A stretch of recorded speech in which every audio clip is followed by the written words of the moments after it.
go ahead and get this kicked off.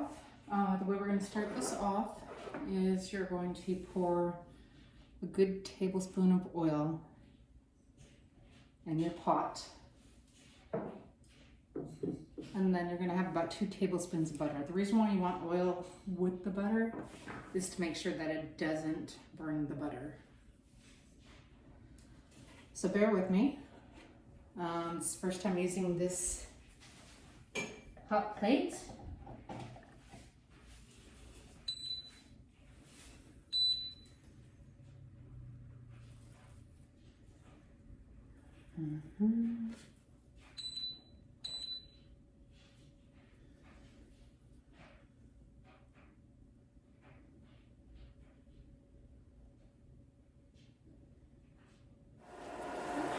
All right, they are not done yet, but they are looking pretty good, as you can tell.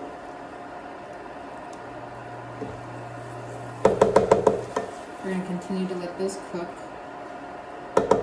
down. And while that's going on, you're going to get 2 potatoes. I have one of them already cut.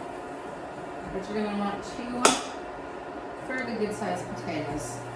And you can leave the skins on if you want, but I find it changes the color of your soup a little bit.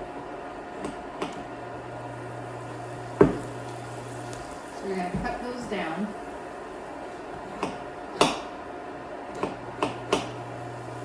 Into fairly decent sized chunks.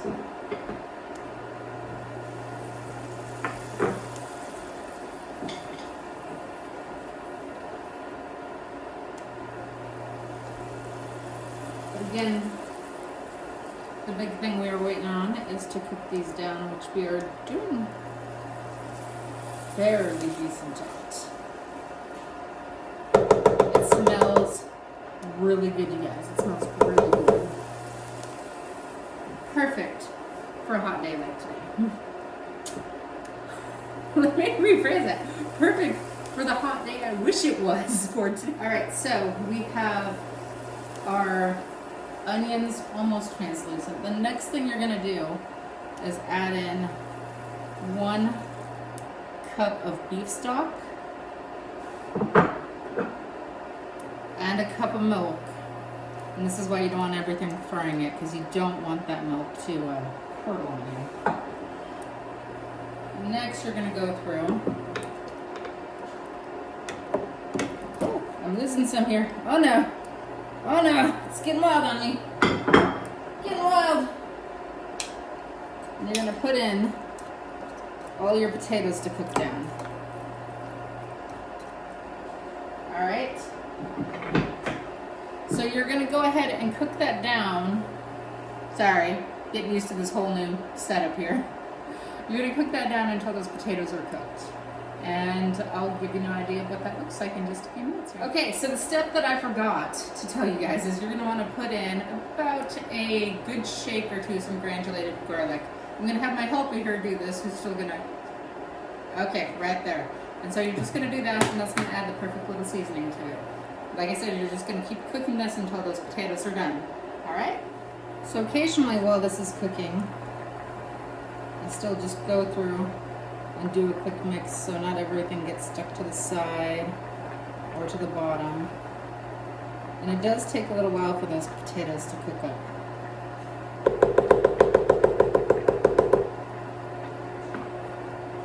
And if you're like me, you might be counting minutes, so don't do that. So I'm just going to go through and I'm going to test it, and that one's fairly soft. So that's pretty good. So what I'm going to do now is go ahead and turn off my hot plate.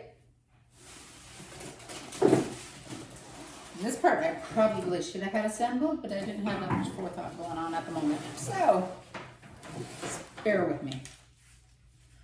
You can either put this into a food processor, or you can be like me and use one of my newest favorite kitchen gadgets. Oh my goodness, too short, not cool.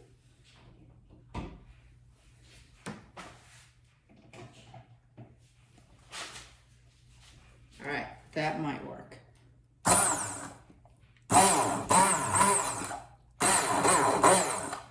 And use an emergency blender.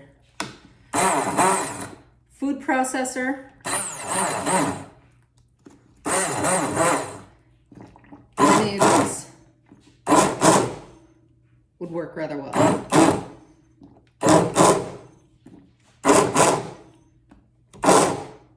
Wow, we were not joking about the acoustics when we were putting this thing together. We need to work on that.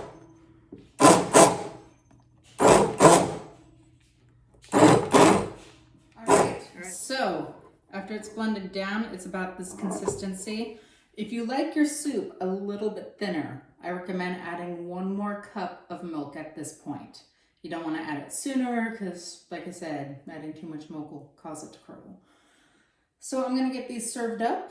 We're going to make the drinks, and I'm going to go drop these off at our friends over at Cabin Fever, Alaska, and we'll do tasting notes. Right, so we're going to go ahead and start making our cocktail right here. This is, you know, I don't necessarily have a name for it, but we'll just call it some nice warm tea, spot of tea.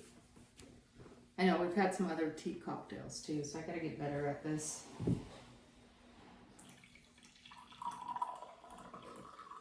The tea that we're using is called French porch tea.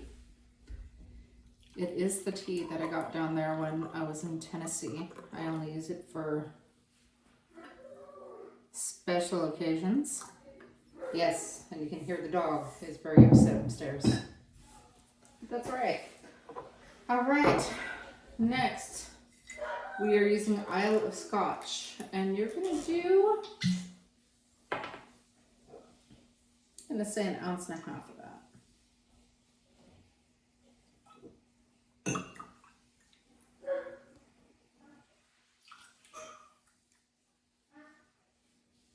Now, Isle Scotch and Scotch are 2 different things.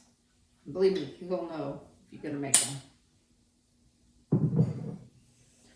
Then we're gonna use about 1 ounce creme de coco. This will sweeten it up just a little bit.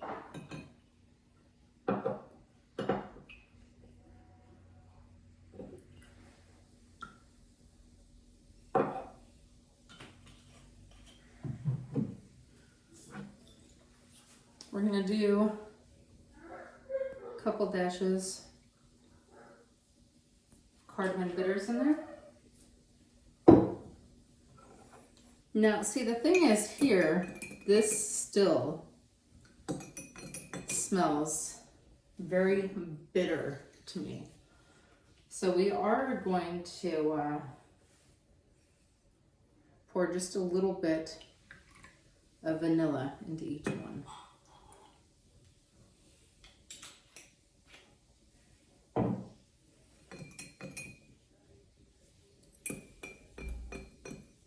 All right, that smells much better. Not too terribly much, but should be pretty good. All right, we'll see you back for tasting. Hey, is it spring? Is it winter? I don't know. This is the 3rd time I've been fooled. Got up this shirt, look at all the snow. I think we're going back into the 3rd winter. At least that's what I'm calling it today. Could be 4th or 5th yet coming. Anyway, if you're here, thanks for stopping by Cabin Fever in Alaska. And we've been blessed with some more tasting notes from Tundra Witch Doctor in the kitchen. She brought by some potato onion soup. Look at, can you see those big chunks of potato in there? That does smell amazing, and oh, yet creamy, yet got some good chunks of potato. I'm gonna give this a try. It is creamy. You can taste the potato. Definitely taste the onions in there. It didn't overpower that.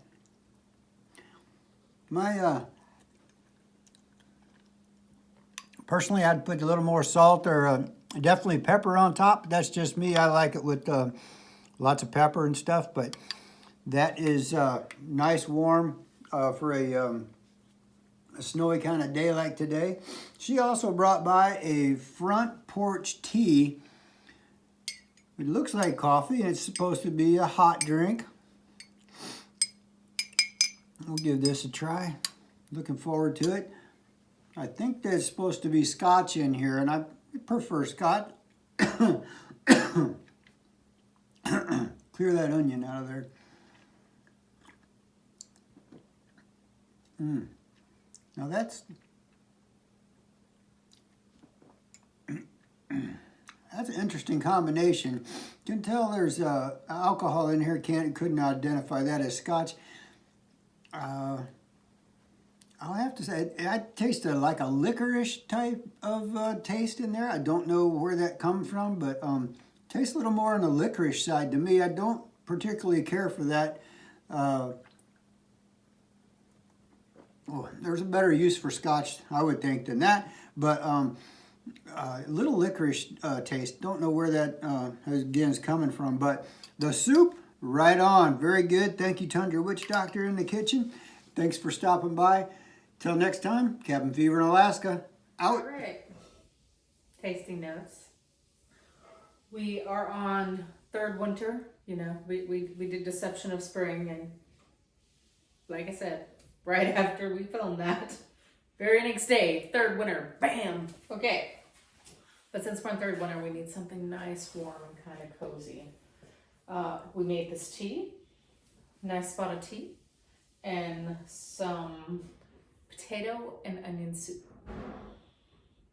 What do you want to start with? Whatever you want.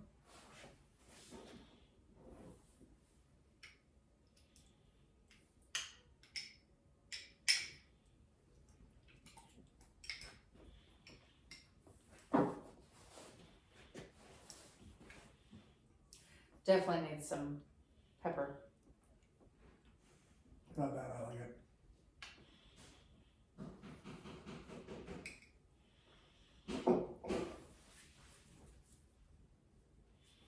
That is definitely some comfort food right there. Some keep you warm in the winter. That is, yeah. Hopefully this is the last winter dish I have to make. Are you ready for it to be over? Yeah. All right. Tea time. I don't think she knows about fourth winter. Oh my goodness.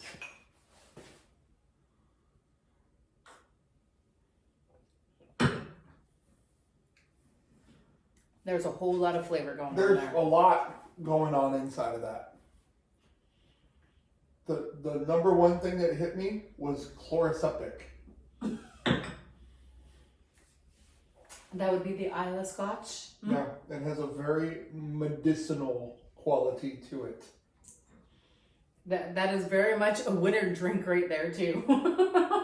Yeah, I mean it's warm and it's nice, but it's... You remember hearing all the old stories about Jägermeister and the original what Jägermeister was and how it was cough syrups for the hunters and it was taken out. Who put Vicks That Vapor Rub in my tea? is what this reminds me of. This is something you take when you are out in your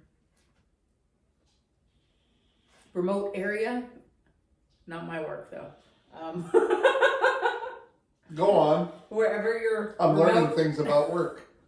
Yeah, no, work is dry. So if you ever hear about places like where I am, it is very, very dry. There is none of this. No spot of tea. All right. It's good, babe. As always. You did a good job. That is like a hot toddy on steroids, I think. Yeah. Hey, so can we talk about something else real quick? Sure. Well, I was actually going to use some Fireball, but apparently a lot of the Fireball was used in a lot of cocktails because there wasn't enough left to do for when I pulled it out. So not related to this drink, but what's going on here? This is the bar. This was the big secret.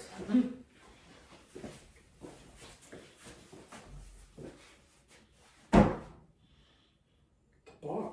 I suppose that means I have to get busy on the bar back and a cabinet and a fridge and probably a TV up here and Probably tone that light down a little bit. Something. Yeah. Yeah. But we got the bar, guys. The bar. Somebody's gonna have a set before too much longer. It's gonna be amazing. We have to put some echo canceling on the ceiling. Yeah, I'm sure when I go to edit this, we're gonna hear quite a bit of wah wah wah, wah wah wah, wah I wah don't think it'll be that bad. Put some noise panels on the ceiling. We'll tone that light down just a little bit. It's a little bit too hot, but it's not bad. I'm looking at the video. It's not bad. What do you think? Are you excited for the bar? We're excited for the bar. I'm excited for the bar for reasons other than YouTube videos, though. He just wants a place to hide and drink. I mean, I do that now, but There's no computer down here. no, but there'll keep be a that in TV. In fact, it's right here. Oh. Definitely have some editing to do on this video. I'm excited. Tundra Witch Doctor's got her own bar.